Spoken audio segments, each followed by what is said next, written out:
Hi, I'm Mike. Hey, I'm Kelsey. We're into telling you stories. Sometimes funny, sometimes awkward, sometimes creepy or sad, but who knows? Every month it's different, but no matter what, you'll be asking yourself. Okay, WTF? Welcome, friends.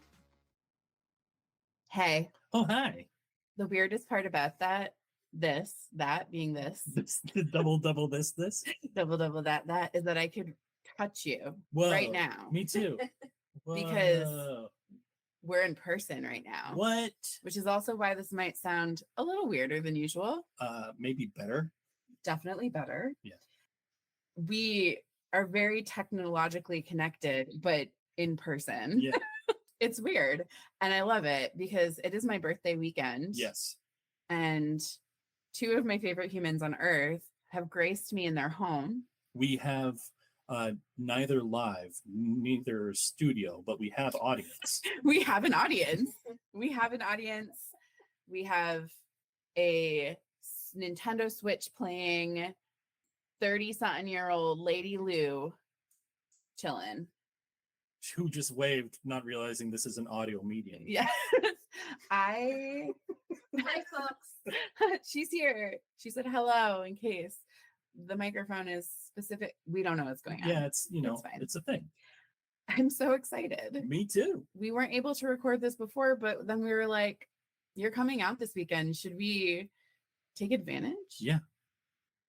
Should we vibe? I think we should vibe. All right. I'm excited to vibe today on this one. Well, okay, hold on. Let me just tell you what my source is first. Okay, yes. All Go right. over the sources. Okay. The sources, there are a lot of them. We've got watertownhistory.org, weirduniverse.net, madison.com, Vault, Smithsonian, National Geographic, PubMed, NASA, the BBC, Wikipedia's Arthur E. Gerke, BBC, phys.org, Science Daily, National Park Service, National Geographic, the University of Pennsylvania, and Channel 3000. Lots of stuff here. I feel like this story will be timely for when this episode drops because we will be deep in the throes of winter. Correct. At least on the East Coast of the US, we will be deep in the throes. There may or may not be snow. Right. And it will be the time when all people just want to eat, sleep, and stay warm. Comfort food. Mm-hmm. Chicken buffalo soup is my jam. It's good. You make a good one. Thank you. I also have to give a shout out to my partner, Pat, on this one because he gave the tip for this episode. Ooh. And it has been fitting my vibe in terms of like historical, but historically open, quote unquote. And hysterical. Interesting things for the sake of being interesting happen in this episode. Good. It's somewhat pointless, but with a layer of intrigue, as with all things. Yes. And this is really the precise kind of story or thing that I'd see a fact about somewhere and then totally fall down a hole for. And determine, is this legitimate or is this okay, WTF? Yeah. So in my seemingly ever-expanding library of whimsical, few are as fascinating as what we're going to be talking about right here, which is human hibernation. Ooh. Yes. So given this time of year, this shouldn't be hard, but picture a world where humans can sleep through the harshest of winters, cozied up in bed and snacking away. I'm picturing because it's real for me. Perhaps even imagine a world where humans could go into hibernation for deep space travel. Ooh. So let's also explore the history of human hibernation or hibernation-like activities, the biology behind it, and the eccentric story of Arthur E. Turkey Gerke. Have you heard of him? No, but I love it already. Okay, so Turkey Gerke. This story of human hibernation will start way back in ancient times. So as far back as ancient Greece, philosophers like, we have a pronunciation situation here. Who is that? Oh, Empedocles? Yep. Okay. That guy. Yep. Pondered the possibility of suspending life during harsh seasons. There's even some exploration of the closeness between sleep and death with Hypnos, which is also the personification of sleep as depicted on the screens. Here we've got Hypnos in marble form and jar form. Whatever that is. And, you know, as every person is, you got Jar human form and jar form. And marble form. The concept of humans entering a dormant state to conserve energy has been brewing in the minds of visionaries for long before science began to kind of like understand how hibernation works in animals. So fast forward, 20th century. Whoa. Science fiction. Tantalizingly close to fact. In the 1930s, scientists like Dr. Raymond Dart speculated about the potential of human hibernation in his paper, Human Hibernation of Fantasia. Here he is on the screen, looking young, looking old.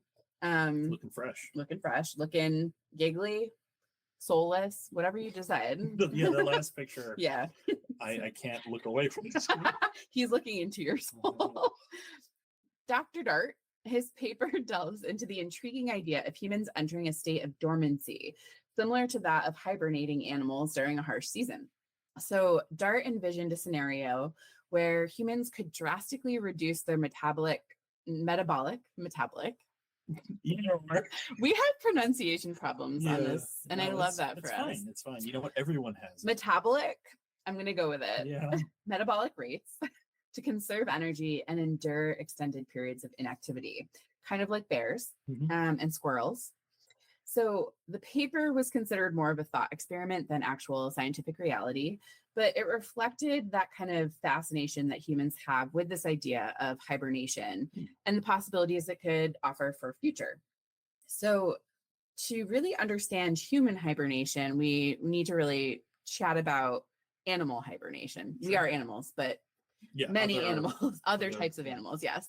Many animals like bears, ground squirrels, they are masters of hibernation, and they kind of hold the key to this. It is a bit of a phenomenon. When animals enter a state of lethargy, their metabolic rate plummets, and so they become astonishingly energy efficient, and they survive on stored fat for months. So that's why there are so many adorable photos of squirrels just stuffing their faces with nuts that circulate, you know, the end of summer into fall. So right now, you're probably seeing lots of those. What did you do, Amber, live audience member? I wish it was as cute when I did that. Yeah, I wish it was as cute when I hoarded nuts in my mouth. Well, ooh. These animals start fattening up for what they like to call the long sleep. All right. Might come back to us. In the pursuit of unlocking possibilities of human hibernation, scientists have been fervently searching for the hibernation switch in our genetic code. Could it be that our genes contain the blueprint for temporary dormancy? So research was published in things like Nature that suggest there may be genes in humans that, when activated, can induce something like a hibernation-like state. And that kind of makes me stoked because the way things are going here on Earth, I feel like it wouldn't be so bad to just pass out for 4 to 5 months. Just be like, what happened? Oh, okay, sure. Of course it did. Yeah. And then just pass right back out again. Yep. Nut stuff and pass out. That better not be the title of our episode. Nut stuff. Nut stuff and pass out. So one of the fascinating aspects of research on human hibernation is really specific to its possibilities in space travel. So imagine astronauts embarking on long journeys through the cosmos, passed out through the void to conserve their resources. Sure. And it is a dream currently being explored by space agencies. And one day it may actually become a reality, which would open up a whole array of possibilities for space travel. In the realm of medicine, human hibernation could also offer groundbreaking solutions. So imagine critical care patients, you know, being able to be put into a temporary hibernation state versus a coma to buy time for life-saving treatments, Yep. which is really cool. There are distinct differences between being in a coma and hibernation, by the way, just in case you're curious. Okay. I was curious. I was like, wait, are those kind of the same? No, not really. Okay. At a high level, hibernation is a naturally occurring physiological state in some animals, primarily for energy conservation. And while in a coma, that's an altered state of consciousness resulting from medical causes. So they differ significantly in their purpose, their duration, their underlying mechanisms, and the potential for recovery. It's kind of wild to think that something with a science-y fiction vibe like hibernation, which is very abnormal for humans, normal for certain animals, may soon actually become a biological possibility. Yeah, that's cool. It's kind of cool. This is really science-y. I love And it's going to get more sciencey. Oh, I love it. Buckle up. Let's chat a little bit about the difference between animals who hibernate versus the potential of human hibernation. Okay. Of course, since we're all animals, we share some common themes like lowered metabolic rate and decreased activity during periods of extreme environmental conditions. But there are also key differences that we're going to delve into about hibernation in animals that do hibernate and the potential for humans. So let's look at metabolic rate. So animal hibernation, they hibernate like bears and ground squirrels, enter a state called torpor, which basically means like lethargy, where their metabolic rate drops significantly. They can reduce it down to as little as 1 to 5% of their normal rate, which is wild, allowing them to conserve that energy for months and months on end. For humans, we do not, our metabolic rates cannot drop that significantly as far as we're aware, but there is ongoing research to understand how to induce that artificially. So we'll see. Body temperature. Okay. That's the next one.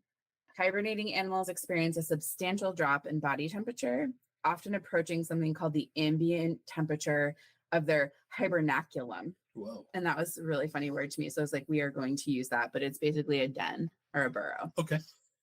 And some animals even become mildly hypothermic during hibernation, which I thought was really interesting. But for humans, any potential future application of human hibernation, the maintenance of a safe core body temperature would be critical because we are warm-blooded, and drastic reductions in body temperature can pose serious health risks, Sure. especially for people who are already predisposed to certain things. So that's a sketchy one.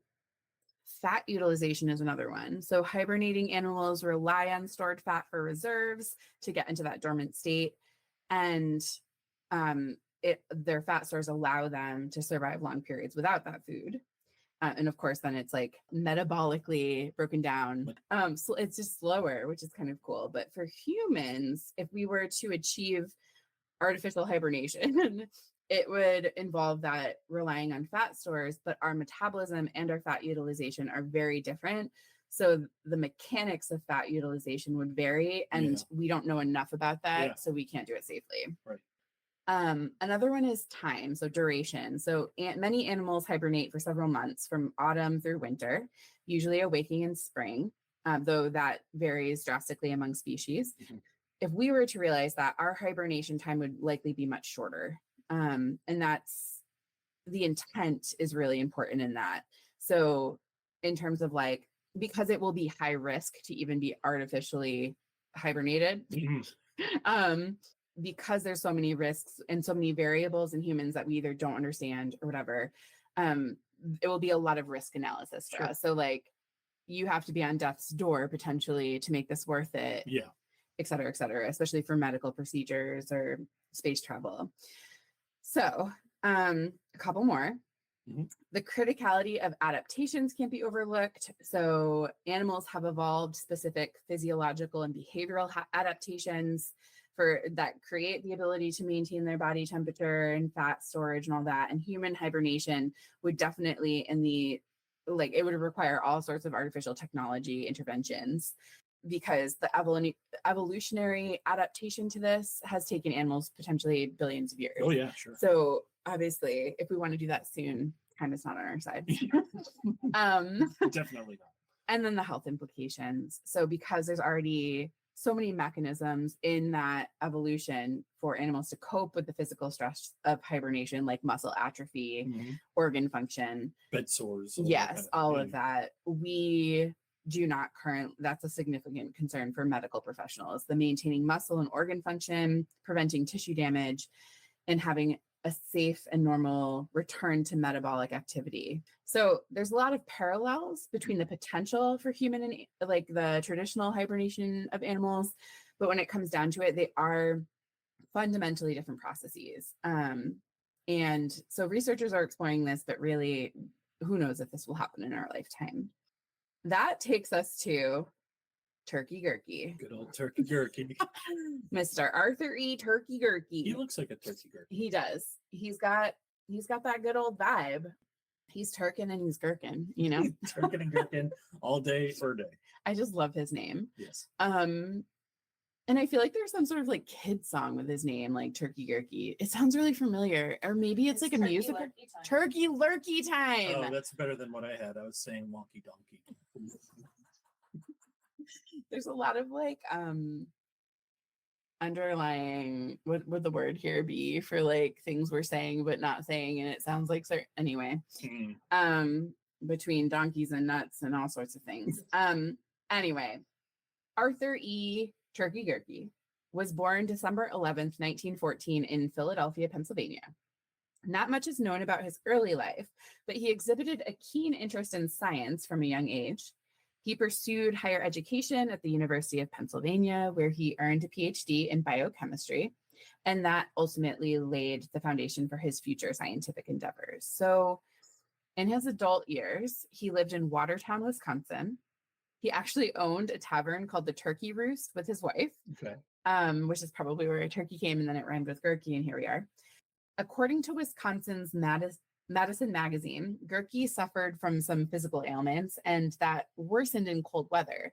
So for several decades, he spent November through March in his second floor apartment above that bar they owned, mostly underneath the covers. And his wife ran the tavern and sent food to him on a dumbwaiter, which is a really weird name for like just a lift.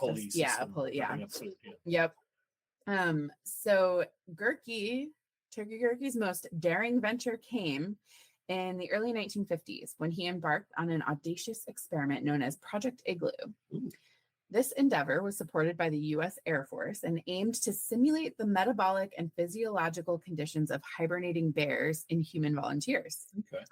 So 2 courageous Army officers were selected to be part of this groundbreaking experiment, and they lived in specially constructed chambers where the temperature was lowered and their metabolic rates dropped. So Project Igloo garnered widespread attention and captivated the imagination of the public and scientific communities. But really, the results of this experiment were mixed. Of course, it was 1950s and we still haven't figured this out, but it was a significant step towards the study of human hibernation. He was really dedicated to this quest to really understand and replicate what still is kind of a natural phenomenon of hibernations, of hibernating animals. So apart from this research, Turkey Gurkey's approach to science was characterized by really bold experimentation, constant curiosity, and that led to many innovative discoveries. And he really contributed a lot to the field of biochemistry during his time. And he mostly worked hard to understand metabolic processes and how the body responds to all types of extreme conditions.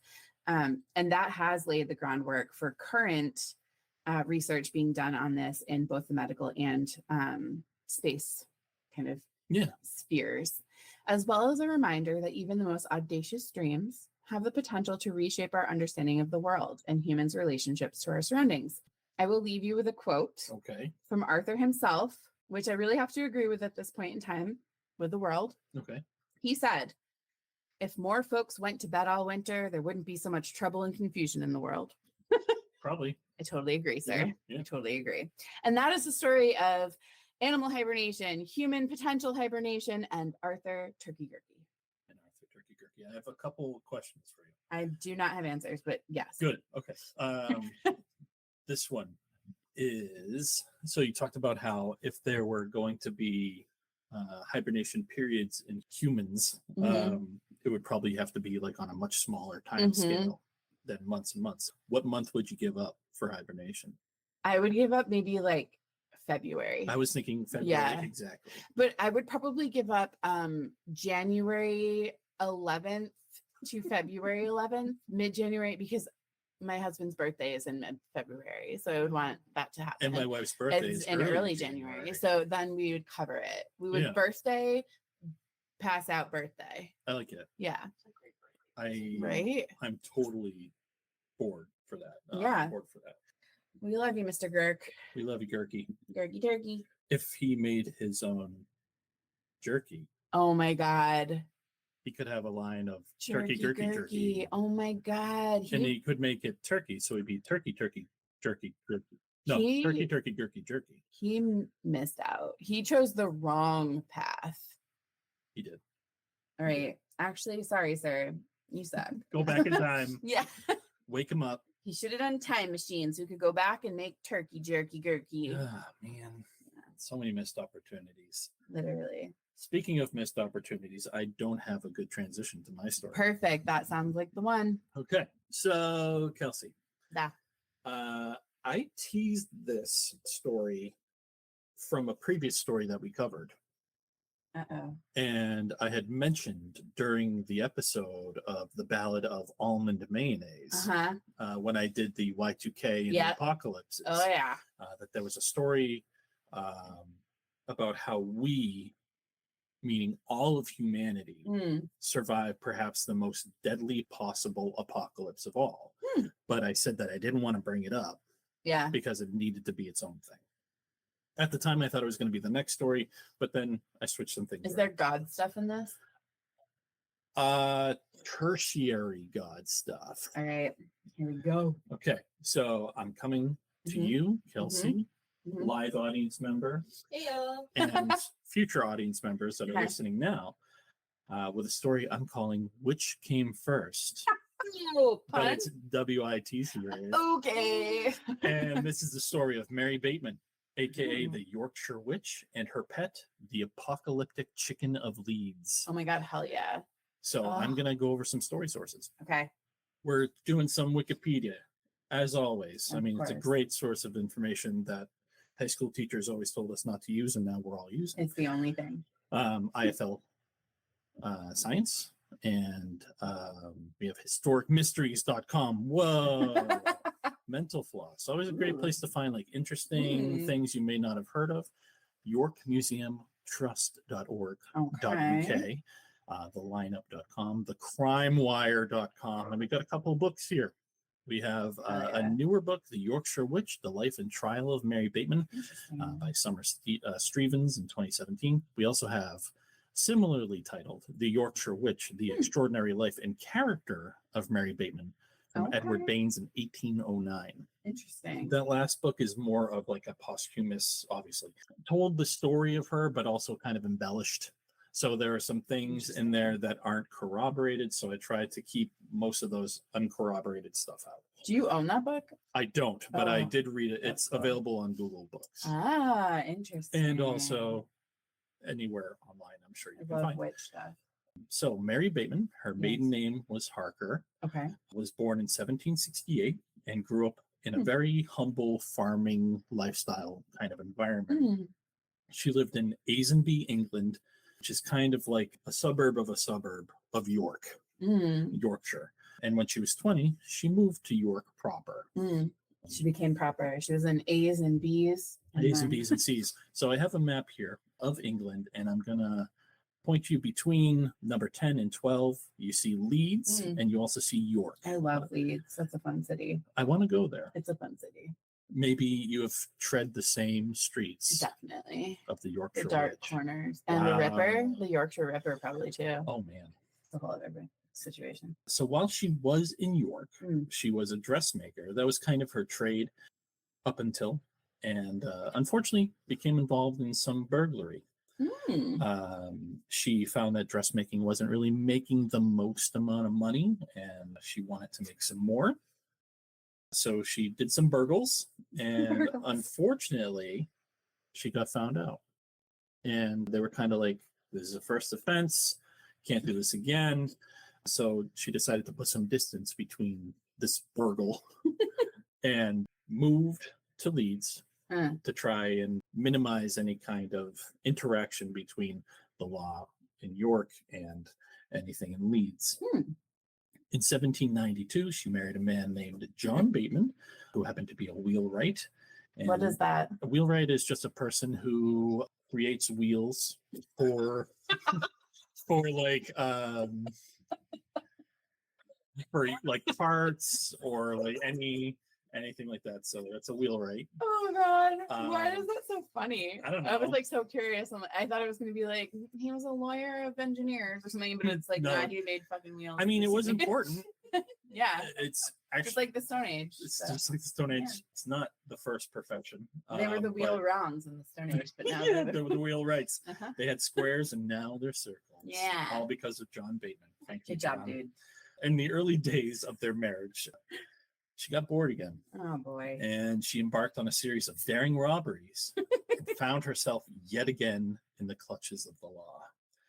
Get it, girl. Her knack for avoiding jail was uncanny, however. She'd often slip out of trouble. You know how? By bribing. I would say like Yeah. by rolling out on a wheel. Yeah, but yeah, John. This is actually the first Fast and Furious movie. This is what it's based off of. John was the wheelman, literally. No, but she would anyone who kind of saw her Mhm. or any like police, but they weren't really police at the time, but law, to just give them lots of money from all the robberies she had done, and they were like, "All right," all the wheels he made. and all the wheels. I'm sorry. No, you're good. By 1796, John decided, I gotta get out of this life. Just one more job. No, he said, I'm Gotta roll out. I gotta roll out on my many wheels. And God damn, I'm gonna be haunted by the ghost of John Bateman. I Yeah. can feel it. He's gonna really come for you. It's gonna be really bad for me. How many wheel puns can we come up with in this story? Where everyone count. That'll be the Just keep spoken the community fire. involvement. Ooh, spoken. Spoken the fire here. Wow. Yep. All right. So he decided to list in the army because he wanted to have a more honest life. And he thought that if he brought Mary along, maybe that would help kind of tamper her proclivities for irresistible life of crime. Burgling. She burgled. She's a burglar. Maybe she was the first hamburglar. That's a different story. I don't know. Mary found the temptation just too strong, and after a year, came back to the same area and just started up doing her old thing, but not quite her old thing. She kind of learned a little bit. She got a little smarter. Okay. Instead of just straight up robbing people, what she decided to do was pose as a fortune teller and an herbal healer and Herbal wheeler. herbal wheeler healer for turkey gurkey. And she preyed upon the hopes and fears of her unsuspecting clients, and she gained a reputation for mystical powers, drawing in those desperate for guidance and healing. Mary didn't solely depend on her own reputation. What she decided to do was kind of like, in my mind, like a little MLM style, where she decided she would be the go-between for a couple fictional wise women that she had made up, Interesting. and that who conveniently lived really far away. So it was difficult for her customers to verify that these fictional women were actually real. These imaginary characters, namely Mrs. Moore, Okay. and it was either Mrs. or Miss Blythe, Okay. relied on letters, and Mary took on the responsibility of sending these letters on behalf of the customers, but also on behalf of Blythe and Moore. She would collect the fees for her own services, but then also charged postage for every letter she supposedly sent and would pocket the money for herself. All of this will be important for later. Okay. Among her numerous crimes, there's a couple pretty awful ones. Like we laughed a little bit, but this one, apparently she had wandered the streets of Leeds after a devastating fire in the town, saying she was seeking aid for victims. However, instead of helping those in need, she pocketed the donations for herself. We unfortunately see that all too often. Still. But it's something that rhymes with the bed moss, right? That's what we see. All right, anyway. Yes, the bed moss. You know what I mean. I know what you mean. Just in my head, I know we're recording, but I'm like, what is the title for this? And it's just like all these things keep popping in my head. Stay with me here, Mike. Yes. Wheel on back. Okay, spoken like a true. Anyways, there's a particular story I want to bring up, and that is of the apocalyptic chicken that truly sets Mary Bateman apart. We've got turkeys. We've got chickens. Get your poultry. Sorry. And we got wheels. On wheels. In 1806, Bateman became a follower of the prophetess Joanna Southcott and regularly attended her meetings. As a member of this sect, and it's a Southcottian sect. I'm going to have to research more about that. That might be a future episode. She orchestrated a hoax that became known as the Prophet Hen of Leeds. In this this craziness, what she'd done, Mary claimed to have a hen that laid eggs with a message written on the shell of the eggs themselves. And that message was, Christ is coming. And so you'd think like, oh, here's a basket of eggs. It says Christ is coming. Someone must have just written it, right? No. What she did do was she had written the eggs on ink. And then written on the eggs with ink? On the eggs with ink, Christ is coming. But she needed it to look like the chicken was popping them out. So she would stick the eggs back up the ovum. Oh my God. So poor babies. When it would come out, the egg would come out, they would have that message and be like, oh, see? Magical. So of course, Bateman and her associates in the sect put these eggs on public display, charging curious onlookers a penny for the privilege of seeing them. And of course, this phenomenon attracted the attention of many people, both curious and faithful alike. Crowds would gather to witness the mystical eggs and hear Mary's interpretations of the cryptic message. So even though it was the same message over and over again, she would be like, Christ is coming because this is happening. Christ is coming because this is happening. Got a little more inventive. Yeah, I know. Seriously. No one was like, hey, this is Sharpie. I don't think they had Sharpie back then. I mean, they have their equivalent, though, right? It's probably like called ink. Yeah. Inky. Inky. Yeah. So people worked into a frenzy, convinced that the apocalypse was finally coming. And Bateman, used this chaos to line her pockets with all the money coming in. She even started like, these eggs aren't making all the money I want. So here's what I'm going to do. I'm going to begin selling seals and sigils inscribed with JC on them. And these, if you bought them, they would guarantee free entry, ticket to heaven. Like, no matter what you did. Religious people will believe anything. They will. Because all I can think of is JC Chazuz from Instinct. It's Chazez? I always thought it was Chazez. Sure. Oh. Whatever the hell it is. I don't know, but it's Audience JC. member? You know, I was a Backstreet Boys. Get out. Get out. Jump. No, don't. Stay here. We love you. Take a wheel on down to the hub and spoke. So after a bit, some people were starting to be a little suspicious. And they decided the best thing to do was to separate the hen from Mary and see if the eggs would still lay. And wow, all of a sudden, interesting, they just came out regular eggs. Before this hoax came out, of course, Mary was a sensation in Leeds and only bolstered Mary's reputation as a mystic in the community. But behind this facade lay a woman with a dark side involved in theft, forgery, and even murder. I'm going to talk about one of the darkest chapters of Mary Mary. Benton's life. And it centers around the poisoning and murder of Rebecca Perigo and of Bramley, England, near-ish Leeds. She and her husband William were a wealthy couple that had come to trust Mary. Rebecca had been dealing with chest pains, and the couple sought Mary out as her reputation as a healer, wise woman had spread even further. No matter like how many hoaxes she had been knocked down, she got back up again. You're never going to knock her down. I get back now. I just also realized I haven't been moving the.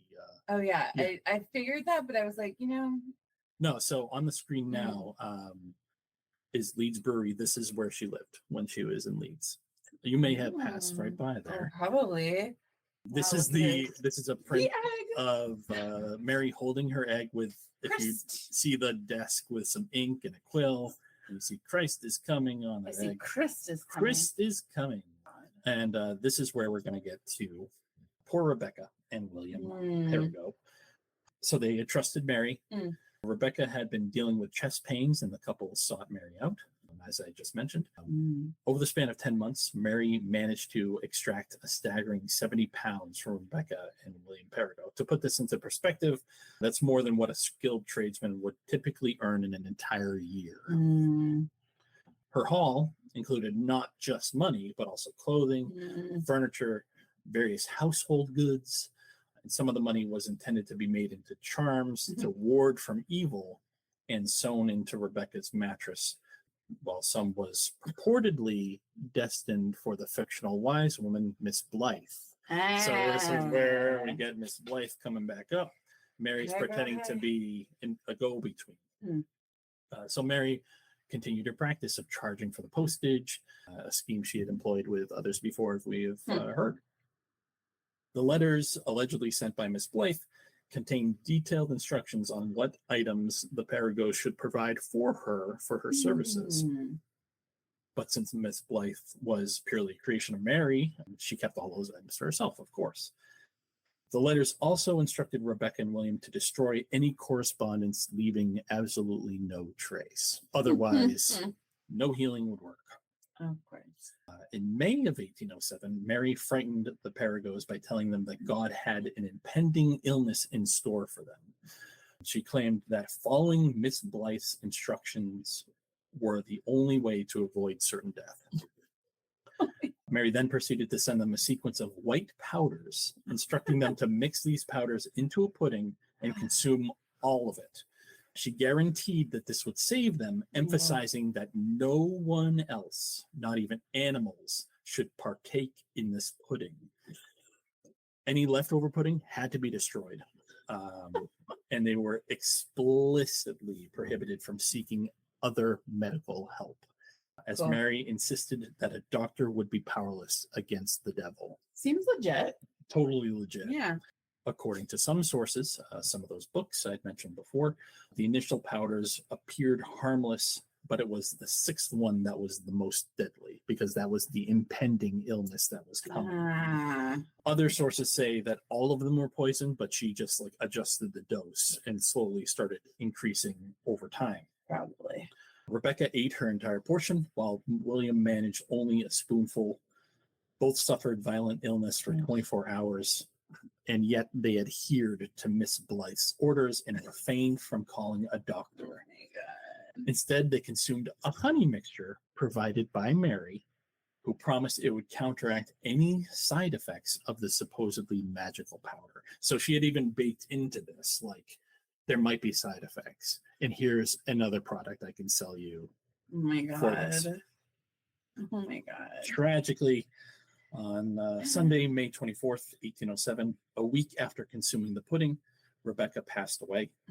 Reports at the time described her tongue as badly swollen and her features discolored and distorted. One would think, after this point, she would be found out, and her surviving partner would maybe call the police, get a doctor or something. You would also be wrong, because despite Rebecca's death, William remained in contact with Mary, seeking explanations for the failure of the previous spells and the cause of his wife's demise. Could be because of his pilgrim shoes. Maybe they were Those. too tight. Look at those. Yeah. Look at those fucking shoes. All the blood is down there in his feet and not in his brain. Yeah. Possibly. He continued to send items to the fictitious Miss Blythe, including his late my wife's God. dresses. Oh my God. In one letter, Miss Blythe complained about receiving a shabby dress when she needed one of more evening formal attire. Mary would go on to say that Miss Blythe had said she died because obviously the couple didn't follow the instructions to the letter. Like either there was leftover pudding or they must have fed it part of it to a dog. So all of this was their fault. Oh my God. So she was bleeding William Yeah. dry. And William's desperation for money eventually led him to open these charms that were sewn into the mattress, which were supposed to contain like gold, guineas, and other like protective things intended for Rebecca. To his dismay, he found only pennies, farthings, and scrap pieces of paper on the Awesome. inside. Oh my God. So finally, this was in May 24th. On October 20th of 1808. 5 months later. 5 months later, William decided to approach the authorities.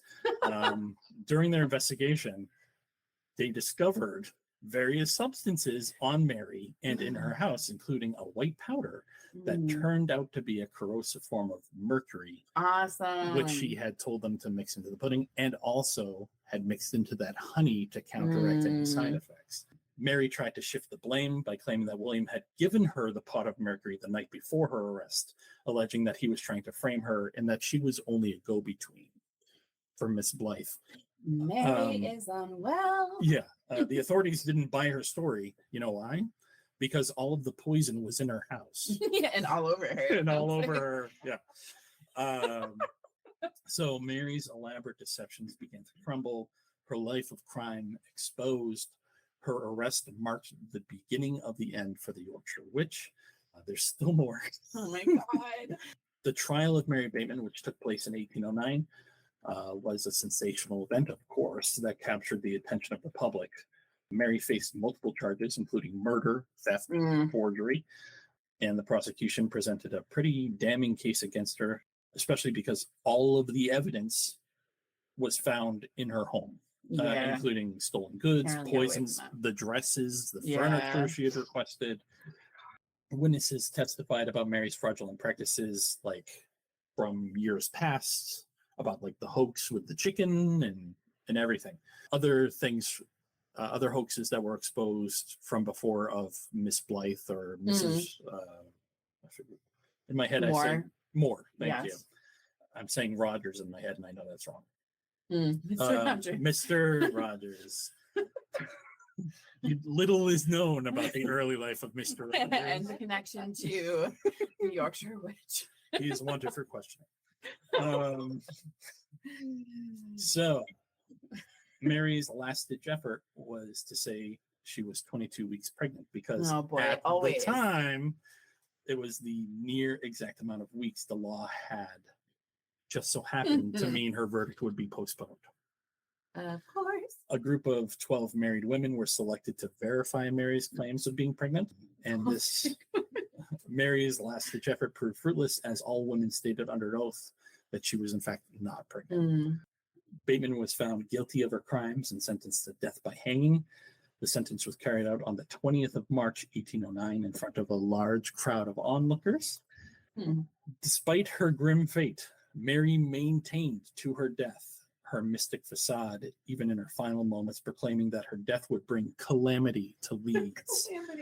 But as history would show, Leeds continued on without any future apocalyptic events, maybe aside from Y2K. Mary's body found its way to the Leeds Infirmary, and this is where we're going to show some additional photos. Where curious onlookers were charged 3 pence for the privilege of viewing her remains. I love like waving. And it's like, hey, hey. It's me. Thousands flocked to witness her dissection. For those interested, there was an option to acquire a dried and preserved piece of her skin as a souvenir.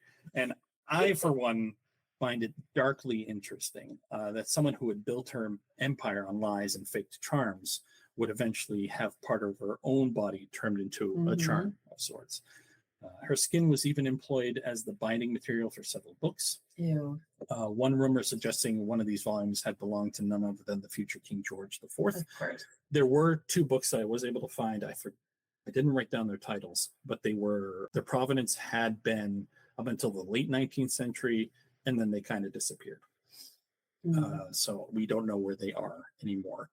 More than 2 centuries later, her skeletal remains were on public display, initially at Leeds Medical School and later at the Thackeray Medical Museum. Today, her skeleton can be found in storage at Leeds University, marking enduring fascination with her unusual and grim story. And so we can see the skeleton here. Where do legs go? I don't know. I don't know where her legs went. But you can see a folding cup made in 1809 from the skin of Mary Bateman on the right-hand side of that slide. So that is the story of the Yorkshire Witch and the apocalyptic. My number one question. Yes. I've got probably more than one, but this is my number one question is, does no one find it fascinating that in order to determine if she was pregnant, they had to call upon 12 married women, not a doctor? Right. Exactly. What did they do? Like shove their hand up there? Like 12 married women, just like, yeah, I'm not getting those pregnant vibes coming at me. Like, poking yeah, her. Like what? It's not glowing. But, and like, it had to be married women, 12 married women. Married women because, well, they can only be pregnant. They can only, if they had children and they were not married, then they would not have been able to be chosen by the court. And they're the only ones who've been educated about childbirth. No one was like, a doctor could at least tell us, and it would be legitimate in some regard, I would think, right? No, I don't know. That's my number one question coming out of this. And then also, where is the chicken skeleton? Where is the chicken skeleton? It's probably with her legs. With her legs. Yeah. Because those are MIA right now. Oh, and maybe those are all with the wheels. Yeah. Yeah. All the wheels. It's in a mass wheelie big grave. You know what's amazing to me? Yeah. That people are still this gullible. They still do this stuff. I have other disturbing news. I just quickly looked up puns for wheel, and it's all just like either changing instead of feel it's wheel or eel it's wheel. So there's I wheel sick. Man, I wheel like a woman. Wow. I thought you guys did a much better job. Thank you. Like hub. Oh, I thought you were like indicting us. Like I really thought you guys would have done a much better job. Sorry to disappoint you, one singular Nintendo Switch audience member. Our first audience member gives us a thumbs way down underground. Oh, probably with her legs. I am so curious where those legs are. This was fascinating. I like the lean into true crime a little. True crime, I thought Kelsey's gonna love. Yep. I have not heard of the Yorkshire Witch, so this I'm a fan. I mean, I'm not a fan of her, but original girl boss, original girl boss, like original MLM. Yeah. Fake I mean, MLMs are fake, but like this one didn't have real people. Oh no, Kelsey. That's true. But we just lost all the MLM. Original side hustle queen. Fake queen. Yeah. Yeah. Like, yeah, it's so fascinating. But it's always poison with those women, huh? It's always poison. Always. Poison is a popular one. Yeah. Sometimes I get really tired. Oh, what? Look at you. Was rubber around then? No, definitely not. Well, rubber trees were definitely. Yeah. But really treading the fine. You're cheating. You're damn right I'm cheating. I came up in Hub and Spoke without Google. You did. Anyway, this was amazing. Mike. Yes. If I were a rando and I was like, oh my God, this really makes me want to submit a story, what would you do? There's a couple options we got for people. We have as you say before, multiple spokes on the wheel of this. Yes, yes. We can go to an email format. Yeah. Maybe people just want to send an email to hello@okwtfpodcast.com. Also, if they just go to www.okwtfpodcast.com, they will find a pretty easy link to put in a story submission, perhaps. Maybe they want to come up with their own wheel puns. They Just can send us your wheel puns. Yes. They can also find us on social media, but I'm wondering, what are the handles that they could search for? At OKWTF Podcast. Don't tread lightly. Come quick. Send us your things. Yes. Follow us. Enjoy the show. Give us more stories. Questions, comments, complaints. Send those to president@government.gov. Yeah. I was like, don't say org. It's not an org. It's not an org. I mean, it kind of is its own org at this point. It's an org. But anyway, yes. It's been a blast. It's been lovely doing this in person with an audience member. What? A not so engaged audience member, but here nonetheless. Whoa, so much hatred. Judgment. Yes. Coming your way. Thanks, Mike. Thank you for a wonderful time. Now let's go party. Yes. Happy birthday. Thank you. Well, actually, wait. Happy birthday, Amber, at this point, probably. Yeah. Yeah. Happy Flag Day.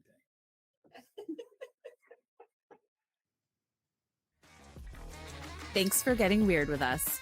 Submit your own OKWTF stories for us to share by visiting www.okwtfpodcast.com. And stay in touch on all the social platforms at OKWTF Podcast. Make sure to rate, review, and subscribe to OKWTF on your streaming service of choice. Thank you so much to Out of Flux and Eyal Talmudi for the use of their song Da Boom Jiggle. And thank you to Bilal Sarwar for their incredible cover art. Until next time.